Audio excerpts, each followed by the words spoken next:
Good morning, everyone. Sorry to hold you up. I'm joined, of course, here by Dr. James Bueller, our Health Commissioner. I want to recognize Susan Kresge, our Deputy Mayor for Health and Opportunity, Dr. Malia, Director of Policy and Planning, Department of Public Health.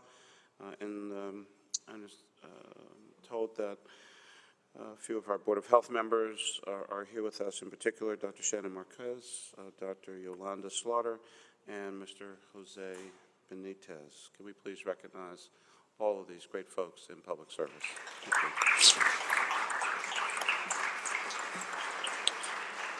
I want to thank all of you for coming out this morning for the City of Philadelphia's Great American Smokeout event, and congratulating a number of local businesses that are tobacco-free. Every year on the third Thursday of November, the American Cancer Society hosts the Great American Smokeout, a national day of encouragement for smokers to make a plan and take action to quit smoking. Obviously, we're a few days late, but because I think some other things were going on last Thursday. But nonetheless, we certainly want to remind everyone that quitting smoking is a very, very important step toward a healthier lifestyle, and that quitting can literally give smokers back many, many years of their lives. Our message today is very straightforward and pretty simple. You can quit tobacco use. You can live a life free of tobacco, and we can help Philadelphia become an even more smoke-free, more active, and a healthier city. Today, we're here to recognize businesses that decided on their own to stop selling tobacco products. Each of these business owners had their own reason for why they stopped selling tobacco, such as Frank Burns, a non-smoker and tavern owner. After being exposed to secondhand smoke by his customers, Frank developed, unfortunately, emphysema. He has since stopped selling cigarettes through a vending machine at his tavern. Mike Lauria, a gas station owner who carried tobacco products for years, was robbed multiple times. The only products stolen were tobacco products. Or Tatiana Lazensky. Is she here, Tatiana? She's a corner store owner who responded to her customers' wishes and stopped carrying harmful and addictive tobacco products. Their stories and the stories of many, many others are available online at www.smokefreephilly.org. As you know, Philadelphia has its own tobacco-free story.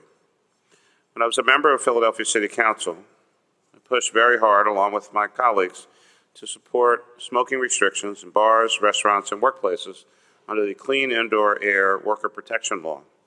And after becoming mayor, I expanded those protections by executive order to include parks, playgrounds, recreation centers, and swimming pool areas. But in 2010, Philadelphia had the highest smoking rate of the 10 largest cities in America. Now, over the last few years, however, we've seen a 15% decrease in smoking rates of adults and a 30% decrease among young people. Smoking has also declined in a variety of socioeconomic areas, from some of the wealthiest Philadelphians to some of our lower income populations, and also across ethnic groups, African Americans, Latino or Hispanic populations, Asians, and whites. In total, due in great part to the incredible work of the Philadelphia Health Department, Philadelphia has nearly 50,000 fewer smokers today than we did in 2007. But Philadelphia, unfortunately, still has a high concentration of tobacco retailers. More than 3,000 locations across the city sell tobacco products, and 75% of retailers are located within 2 blocks of a school. That presents some very serious concerns for us. The research is clear and demonstrates that children and adults who live in communities with tobacco retailers are more exposed to tobacco product advertising. And the research also shows that exposure to tobacco advertisements increases the likelihood that children will take up smoking and individuals who have recently quit will relapse. It is certainly our hope and expectation that fewer tobacco retailers will mean less smoking in the city of Philadelphia and healthier communities as well. Overall, I certainly want to commend the many businesses across the city that have gone tobacco-free. Your choice is putting the health and wellness of your customers and our citizens at the forefront. I would also mention at this point that through the great work of our Human Resources Department and our health benefits administrators, we have a major relationship with CVS, who also decided to stop selling tobacco products, and it's where many of our city employees get either their prescriptions or other items for purchase. I certainly hope that other businesses will follow these examples and stop selling tobacco products. I'm proud now to play a video by Donna Horger, owner of Brooks Pharmacy on Torresdale Avenue, detailing her decision to stop selling tobacco products more than 2 years ago.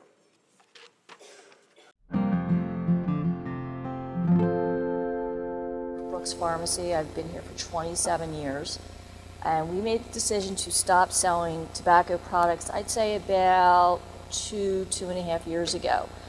It was a real moral dilemma. You know, here we are, we're supposed to promote good health, and I'm telling my patients not to smoke, and yet on the other hand, I'm dispensing their inhalers and their breathing medications, and then I'm selling them a pack of cigarettes. We've had customers who smoked for years and then all of a sudden had a traumatic event, health event, and suddenly they were on oxygen. And those years of smoking suddenly caught up with them. And in many cases, they would come in on their oxygen and ask for a pack of cigarettes. And I would really try and talk them out of it. And it just didn't work. And I'd go home at night and it would bother me. I just couldn't sleep. How could I be here to promote good health and on the other hand sell tobacco to these people? Tobacco is a direct contradiction to good health. It just doesn't make any sense. My grandmother smoked from the time she was 9 to the time she was 76. When she was 76 years old, she decided, I'm just not going to smoke anymore. She was smoking 3 packs a day. My grandmother was my whole life. I mean, I just loved her more than anything. And she stopped. But at 84, she had a health crisis. And all those years of smoking finally caught up to her. This is a woman who walked 5 miles a day. And suddenly we were being told she had 4 months to live simply because the kidney tumor that they found, they surgically could not remove, which would have been curative, because they could not put her on a ventilator because her years of smoking had damaged her lungs so greatly that she would never be able to come off that ventilator. My grandmother was never the same. She ended up in a nursing home ultimately because of her smoking. And it was devastating. And my decision to not sell tobacco was made prior to that. But that event told me that I had made the right decision. And it has not impacted our business. We still counsel our patients not to smoke, but we know in our hearts the right thing to do is not sell tobacco.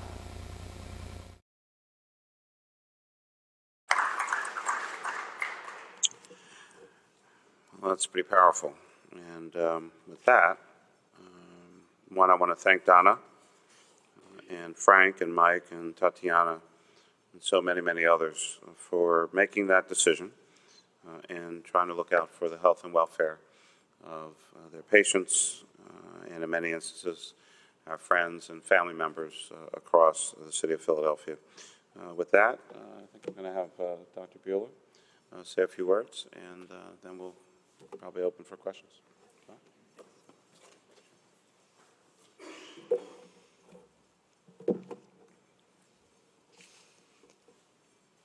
Thank you, Mayor Nutter.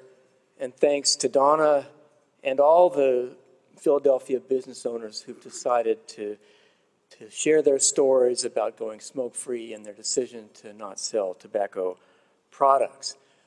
We'll be providing each of those store owners a certificate of our appreciation from the Get Healthy Philly program, the City of Philadelphia overall, and from the Health Department and our Board of Health to acknowledge their contributions to our community. This is a certificate for Mr. Zhang Chen, who is here today, a small business owner who's taken that step. Thank you very much.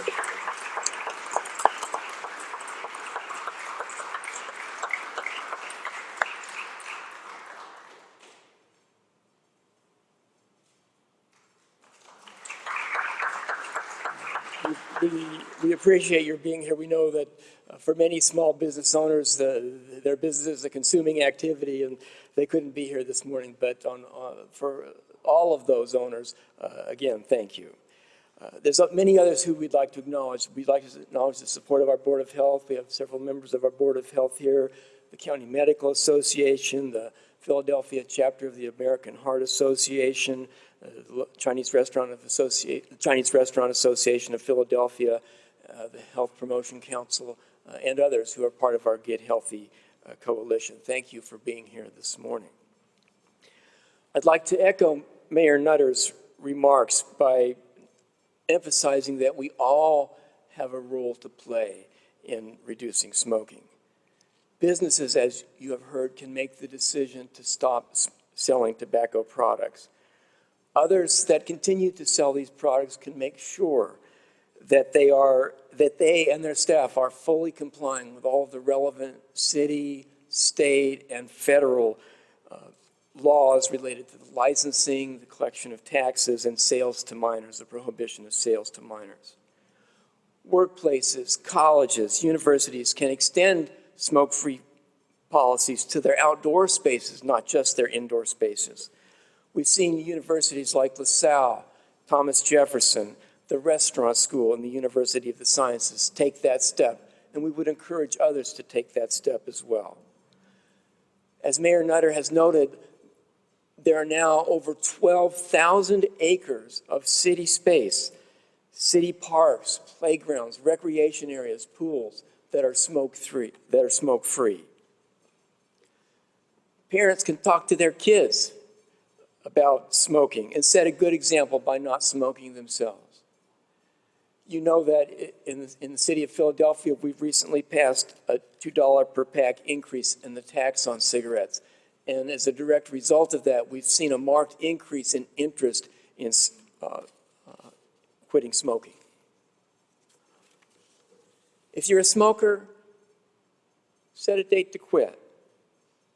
Consider using nicotine replacement. Talk to your doctor, talk to your loved ones, and get rid of all the things around you that can trigger that urge or rekindle that urge to pick up a cigarette. Get rid of the matches, the ashtrays, the lighters in your home and car. All of these things can be a trigger to pick up another cigarette. If you have a family member, a coworker, a friend, other loved one who smokes, encourage them to quit. Tell them they can do it and provide them the support that they need. Philadelphians can get help and coaching to quit smoking and get free nicotine replacement, nicotine patches, gum, or lozenges mailed to your home simply by calling 1-800-QUIT-NOW. That's 1-800-784-8669. We know that people who get help quitting are more likely to quit and more likely to be successful in the long term. Again, thank you to everybody for being here today to support our great American smokeout. Let's continue to work together to make smoking a thing of the past in Philadelphia. Thank you.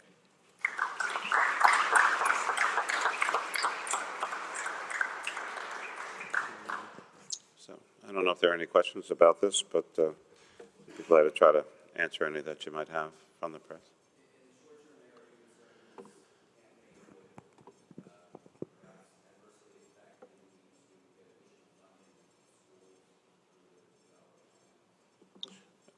Mike, I don't think there's any question that the school district needs additional funding, and it was never anyone's thought in any way, shape, or form that the $2 pack cigarette tax that Dr.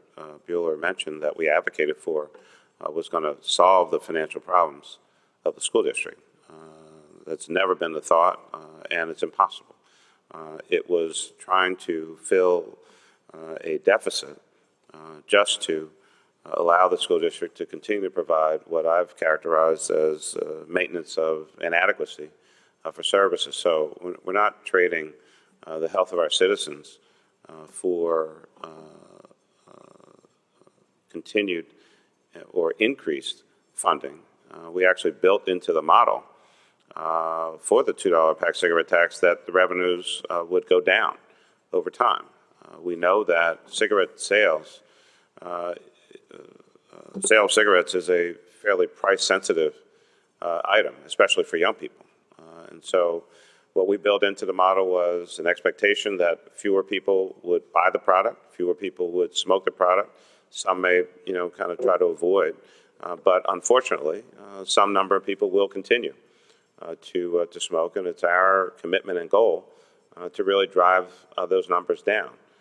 With regard to school funding, what we should have is not the patchwork of episodic efforts that we've seen over the past few years, but a student-weighted, fully and fairly funded formula that delivers the kind of educational funding support that our school children need and deserve. So I see no conflict whatsoever with these efforts. Having healthier people, kids not starting to smoke in the first place, is the number one goal. Funding schools properly, away from all this hodgepodge, patchwork, emergency fixes, is something else. Yes.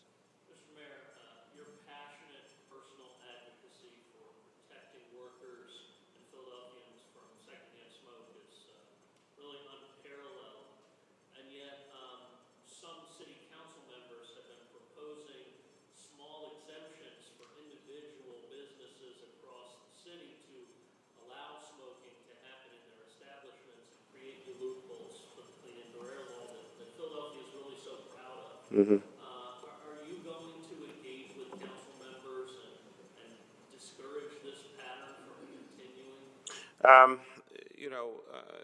not aware of what each and every member might be thinking. There are exemptions that were built in. The one that I remember the most, at least from when I wrote the legislation, and there have been some subsequent amendments, were for businesses whose business it is to sell primarily cigars and the product in the store. They have special areas, for that. There were a number of businesses like that in the city. We did provide an exemption. One, it was just the reality of the circumstance to try to get the legislation passed. Two, unlike in most other situations, you go into a restaurant, you go into a bar, you go into some other place, you should have a reasonable expectation that the air will be clean and clear of carcinogenic substances. If you go into a tobacco shop, a smoke shop, that is clearly a choice that you are making, and what you're walking into. In terms of any other amendments or proposals or potential loopholes, I'll deal with them as they come along.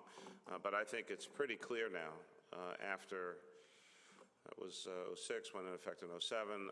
After 7 years or so, I think the vast majority of Philadelphians have no interest in going backwards. And I think that, when folks now, having had 7 years of this, walk into a place, they have a full expectation that the air is going to be clean and clear of these substances. And even smokers have an appreciation for a smoke-free environment, especially when they're, dining or, at their workplace. No one should have to risk their life to hold down a job. And that really has to be the focus. So I'll deal with the individual things as they come up. Sure. Any other questions on this issue? Okay. Let's stay focused on our friends and family. Certainly want to wish everyone a happy Thanksgiving, but also a smoke-free life. Take care, everyone.